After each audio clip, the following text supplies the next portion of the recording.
আমিও ভাবছিলাম বাড়িঘর পাল্টে ফেলার একটা সিরিজ স্টার্ট করব, কিন্তু ওই পার্ট পার্ট করে সিরিজ দেওয়া আমার পক্ষে সম্ভব না। তাই ভাবলাম ছোট্ট করে একটা ভ্লগ বানিয়ে নিই, যেখানে আমি তোমাদেরকে আমার ঘর বাড়ি পাল্টে ফেলার একটা ছোট্ট জিনিস দেখাতে চাই। তার কারণ আমি আমার বারান্দাকে ছোট্ট একটা স্টুডিও টাইপের করতে চাইছি। স্টুডিও টাইপের বলতে স্টুডিও না, কিন্তু কিছুটা দেখতে একটু অ্যাস্থেটিক লাগবে, আর যেন জায়গাটাতে গেলেই একটা শান্তি অনুভব হয়। By the way, hello everyone, আমি মলি। আর আজকে আমরা যাচ্ছি হচ্ছে বহরমপুর। না না, ঘুরতে না, তার কারণ রোজ রোজ একটা মানুষ কখনোই যায় না। এই লালবাগ থেকে বহরমপুর শুধুমাত্র যে ঘুরতে যাব, এতটা সাহস আমার নেই। আর যাই হোক, আমরা এখানে একটা গিফট কিনছি, তার কারণ আমরা আজকে যাচ্ছি একজন ভাইরাল পার্সনের সঙ্গে দেখা করতে, এবং তার কাছ থেকে বেশ কিছু জিনিস অর্ডার দেওয়া আছে সেটা। এবার চলো বলে দিই ভাইরাল পার্সনটাকে। সে ভাইরাল হলেও তার কথাবার্তা কিন্তু ভীষণ ভালো। আর সেটা হচ্ছে দ্য বং গার্ডেন, বিদ্যুৎ দা বলে। দ্য বং গার্ডেন সার্চ করলে তোমরা পেয়ে যাবে, যেই চ্যানেলটা ফুল গাছের চ্যানেল। তো সেটা থেকে কিছুটা ইন্সপায়ার্ড হয়ে আরও বেশ কিছু চ্যানেল থেকে বলতে পারো আমার হাজব্যান্ড বাড়িতে একটা ছোটোখাটো নার্সারি বানিয়েই ফেলেছে। আর আমার গলাতে কেউ যেও না, তার কারণ আমার ঠান্ডা লেগে গিয়েছে। আর আমি এতটাই নির্লজ্জ লুল্লু প্রাণী যে ঠান্ডা লাগার সত্ত্বেও একটু আগে একটা থামস আপ খেয়ে নিলাম। এতটাই নির্লজ্জ প্রাণী।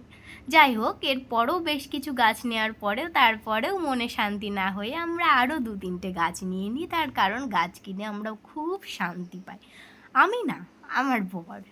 এরপর আমরা চলে গিয়েছিলাম লিট্টি চোখার দোকানে। এটা হচ্ছে ওই ফরাসডাঙ্গা, যেখানে আগে আধার কার্ডটা ঠিক করা হতো। শুধু যেখানে লিট্টি চোখা পাওয়া যায় তা না, এখানে কিন্তু ক্ষীরও পাওয়া যায়, তার সঙ্গে সন্দেশ, লাড্ডু, অনেক কিছুই পাওয়া যায়। তোমরা একবার গিয়ে কিন্তু চেক আউট করতে পারো অবশ্যই। আর এখানে গেলে তো ডিসঅ্যাপয়েন্টেড হবেই না, ভীষণ ভালো লাগবে।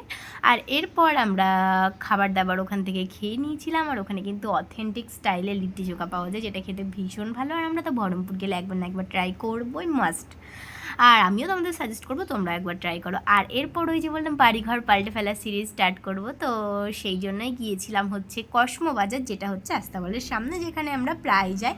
কারণ বাড়ির টুকটাক কিছু জিনিস কিনতে হলে আমরা সেখানেই চলে যাই। ওই শপিংও করা হয়ে যায়, ঘোরাও হয়ে যায়, কিছু পিকচারও ক্লিক হয়ে যায়, মানে বলতে পারো একসঙ্গে সমস্ত রকম কাজ হয়ে যায়, তাই আমরা ওখানেই যাই। আর শুধু যে বেড কভার কিনেছি তা কিন্তু নয়, কিনেছি আর নিজের জন্য কিছু। সেখানে যাব, নিজের জন্য কিছু কিনবো না। ও, আমি এই দুটো ছবি কেন দেখালাম সেটা বলছি। আমার বারান্দাটা কিছুটা এরকম এলোমেলো, অগোছালো, একদম বাজে অবস্থা, বেকার অবস্থা, ঘাটিয়া অবস্থা। আর আমি ঠিক করেছি এই বারান্দাটাকে সুন্দর একটা লুক এবং অ্যাস্থেটিক একটা লুক দেওয়ার। আর সেই জন্যই আমি কিন্তু কালকে গিয়ে এই পর্দাগুলো কিনে এনেছিলাম। আর আমার চয়েস তো ঘাটিয়া। সবার লাস্টে যেই পর্দাটা দেখছে ওটা আমার চয়েস, আর এইদিকে যেই পর্দাগুলো দেখছে ওটা আমার হাজব্যান্ডের চয়েস, যেগুলো ভীষণ সুন্দর। আর এরপর আমি বেড কভার চেঞ্জ করে সুন্দর করে এখানে আমি আমার যতগুলো সব টয় ছিল সেইগুলোকে সাজিয়ে রেখেছি। সাইডে যেও না, কারণ ওগুলোতে জামা কাপড় রাখা আছে, বাড়িতে বাচ্চা আছে মানে জামা কাপড় তো থাকবেই।